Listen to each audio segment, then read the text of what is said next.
দরজা খুলতেই দেখে রোশনির স্বামী দ্বিতীয় স্ত্রী নিয়ে বাসায় প্রবেশ করেছে। রোশনি তা দেখে বেশ চমকে যায়। কই কই আমার নতুন বৌমা কই বলে ইভার ঘুমটাটা ফেলে তার চেহারা দেখে বলল, মাশাআল্লাহ, বৌমা তো আমার ভারী মিষ্টি। ইভা শাশুড়ি পা ধরে সালাম করে। মা, তোমার পছন্দ হয়েছে ইভাকে? হবে না কেন বাবা, এ বাড়িতে তোর প্রথম স্ত্রী তো আমাদের একটা নাতি নাতনি দিতে পারেনি আজ 3 বছর। এবারে যদি একটু সুখের মুখ দেখি, দোয়া করবেন মা আমার জন্য। অবশ্যই দোয়া রইল। ইভাকে রুমে নিয়ে যায়। মুন্না রোশনির দিকে তাকিয়ে ইভাকে নিয়ে রুমের দিকে চলে যায়। এভাবে এখানে দাঁড়িয়ে না থেকে যাও, রান্নাঘরে গিয়ে ভালো কিছু রান্না করো নতুন বৌমা আর আমার ছেলের জন্য। এই বলে তিনি মুখ ভেঙচি দিয়ে চলে যায়। রোশনি জ্যান্ত লাশের মতো দাঁড়িয়ে আছে আর চোখ দিয়ে অনবরত জল গড়িয়ে পড়ছে। ওদিকে মুন্না আর ইভা তাদের রুমে হাসি ঠাট্টা করছে। একজনের বুকে আরেকজন মাথা রেখে সুখের গল্প করে যাচ্ছে। কি সুন্দর রোমাঞ্চকর সময়। আর এদিকে রোশনি রান্নাঘরে কেঁদেই যাচ্ছে। অল্প বয়সে তার বিয়ে হয়, এখনো কোনো সন্তানই হয়নি। তাই আজ বিয়ের 3 বছরের মাথায় বর দ্বিতীয় বিয়ে করে ঘরে বউ তুলেছে। সে মোবাইলটি বের করে তার বড় বাবুকে কল দেয়। কলটি রিসিভ করতে রোশনির কান্না, যে কান্না পৃথিবীর কোনো ভাই সহ্য করতে পারবে না। বাবু অবাক হয়ে জিজ্ঞাসা করলো, তোর কি হয়েছে রে বোন, এভাবে কান্না করছিস কেন? ভাইয়া, আমার স্বামী দ্বিতীয় বিয়ে করেছে, তাতে আমার কোনো আফসোস নেই ভাইয়া। আমার একটাই কথা, আমাকে শ্বশুরবাড়ি নামক নরক থেকে বের করে নিয়ে যাও ভাইয়া। একটু ধৈর্য ধর বোন, এতে তো স্বামীর কি দোষ? 3 বছর অপেক্ষা করেছে, আর কত অপেক্ষা করবে? ওরও তো মন চায় বাবা হতে। ভাইয়ের কথা শুনে রোশনি ফোন রেখে দেয়। বাবু কি বলবে না বলবে বুঝতে পারছে না। বেশ চিন্তা কাজ করছে মনে। হাতে টাকাও নেই যে বোনকে বাড়িতে আসতে বলবে। দেখি কি করা যায়। 1 সপ্তাহ হয়ে গেল রোশনি তার বড় ভাইকে আর ফোন করেনি। বাবু তার চাকরির অফিসে বসে বসে ভাবছে, বোনটা দ্বিতীয়বার আর ফোন করেনি, কোনো সমস্যার কথা অভিযোগ করেনি আমার কাছে। হয়তো অভিমান করেছে, কিংবা বুঝে গেছে ওর ভাইও ওর মতোই সহায়হীন। দেখি রোশনির শ্বশুরবাড়ি গিয়ে দেখি। এমন সময় অফিস কলিগ সাইফুল এসে পাশে বসে বলল, কিরে বাবু, তোকে এমন দেখাচ্ছে কেন? মনে হচ্ছে কোনো বিষয় নিয়ে চিন্তিত আছিস? হ্যাঁ রে ভাই, একটু সমস্যায় আছি। আমার ছোট বোন শ্বশুরবাড়িতে অনেক নির্যাতনে আছে, চিন্তা করছি ওকে গিয়ে একবার দেখে আসি। তো ঠিক আছে যা, আসলে আমার হাতে কোনো টাকা নেই এখন, যা ছিল তা সংসারের জন্য খরচ করেছি। যদি পারিস আমাকে 1000 টাকা দে। সাইফুল কোনো কথা না বলে হাসি মুখে 1000 টাকা দিয়ে বলল, যা তাড়াতাড়ি গিয়ে ছোট বোনকে দেখে আয়, অনেক উপকার করলি বন্ধু। আরে কোনো ব্যাপার না বলে সাইফুল উঠে চলে যায়। বাবু কিছু মিষ্টি নিয়ে রোশনির শ্বশুরবাড়িতে ঢুকতেই সামনে আসে রোশনির শাশুড়ি। রোশনির শাশুড়ি বাবুকে দেখে মুখ কালো করে ফেলে। হাতে মিষ্টির প্যাকেট দেখে বলল, এসব কম দামি মিষ্টি আমরা কেউ খাই না, এসব তুমি যাওয়ার সময় ফেরত নিয়ে যেও। এসব কথা শুনে বাবুর মন চায় মাটির ভিতরে ঢুকে যায়। তবুও সব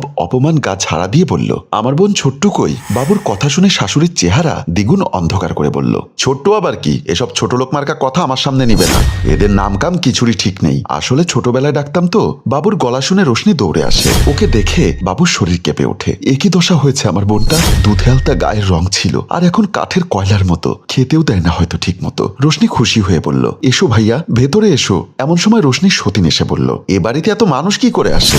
সামনে দাঁড়িয়ে আছে। ভাবভঙ্গি দেখেই বাবু বুঝতে পারে সে চাচ্ছে না ও ভেতরে আসুক। রোশনি দীর্ঘশ্বাস ছেড়ে বলল, আমাকে দেখতে এসেছিলে না ভাইয়া, দেখা হয়ে গেছে, এবার চলে যাও। বাবুর খুব ইচ্ছা করছে বোনকে সাথে করে নিয়ে যেতে, কিন্তু সে অপারগ। শুধু যেটা পারে সেটা হলো মনে মনে দোয়া করতে, যাতে কারো কপালে ওর মতো ভাই না জোটে, যে বোনকে আগুনে পুড়তে দেখতে পারে কিন্তু সাহায্য করতে পারে না। চলো ভাইয়া বলে রোশনি বাবুর হাত ধরে বাইরে নিয়ে যায়। সিঁড়ি দিয়ে নামার সময় বাবু দেখছে বেচারি ভালো করে হাঁটতে পারছে না। পায়ের পাতার মধ্যে অনেকখানি কাটা দাগ, এখনো শুকায়নি। বাবু তা দেখে বলল, পায়ে কি হয়েছে রে ছোট্টু?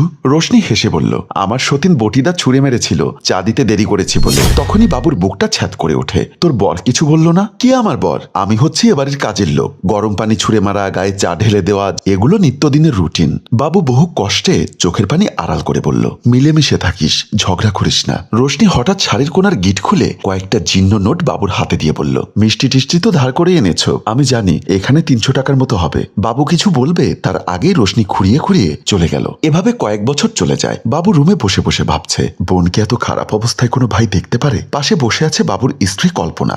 বলছি একবার ছোট্টুকে আনি কয়েকদিনের জন্য, বেচারি ওখানে অনেক কষ্ট পায়, খাওয়াও পায় না ঠিক মতো। কল্পনা বাবুর দিকে চোখ রাঙিয়ে বলল, ও কষ্টে আছে, খেতে পায় না, আর তুমি তো লাট সাহেব, টাকার অভাব নেই, মাসের শেষ, কদিন কিভাবে সংসার চালাবে তার হিসাব মিলাতে গিয়ে আমি ক্লান্ত, আর উনি এ সময় বাড়তি আর একজনকে ঘাড়ে চাপাতে চাইছে।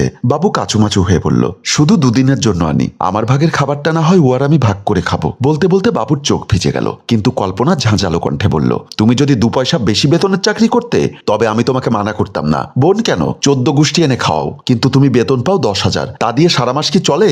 আমাদের মেয়ে, বাড়ি ভাড়া, গ্যাস, কারেন্টের বিল, আরো কত কি, কোনটা আমি বলবো?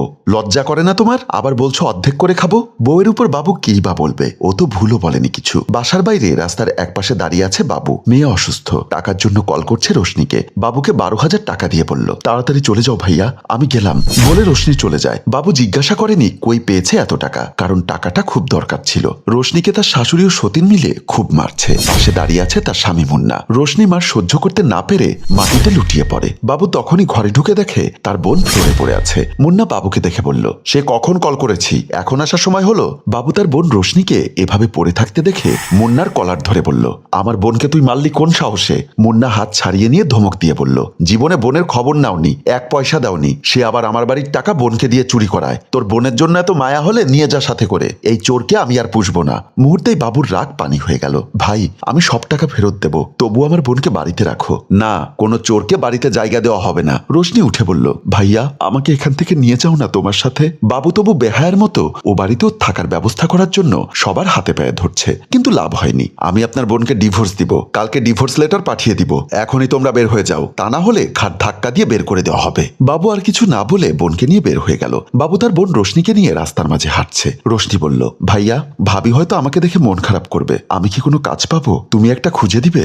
আমি তো কিছুই চিনি না। বাবু দীর্ঘশ্বাস ফেলে বলল, এসব কি বলছিস? তোর বড় ভাই থাকতে তোকে কেন বাইরে কাজ করতে হবে? বাবু মোবাইলটি বের করে তার স্ত্রীকে কল দেয়। বলছি রোশনিকে যদি নিয়ে আসতাম। কথাটি বলতেই ফোন কেটে যায়। রোশনি তখনই ভাইয়ের চেহারার দিকে তাকিয়ে হেসে বলল, ভাইয়া প্লিজ দিতে চেষ্টা করো না, তুমি বরং চলে যাও, আমি না হয় রাস্তাতে সময় কাটিয়ে দিব, কোনো একটা না কোনো একটা উপায় বের হবে। বাবু বোনের দিকে অপলক দৃষ্টিতে তাকিয়ে কাঁদছে আর বোনকে জড়িয়ে ধরে। আর এখানেই ভাই বোনের একটি অনিশ্চিত জীবন দেখিয়ে আমাদের গল্প শেষ হয়। সম্মানিত ভিউয়ার্স, এটাই কি মেয়েদের নিয়তি?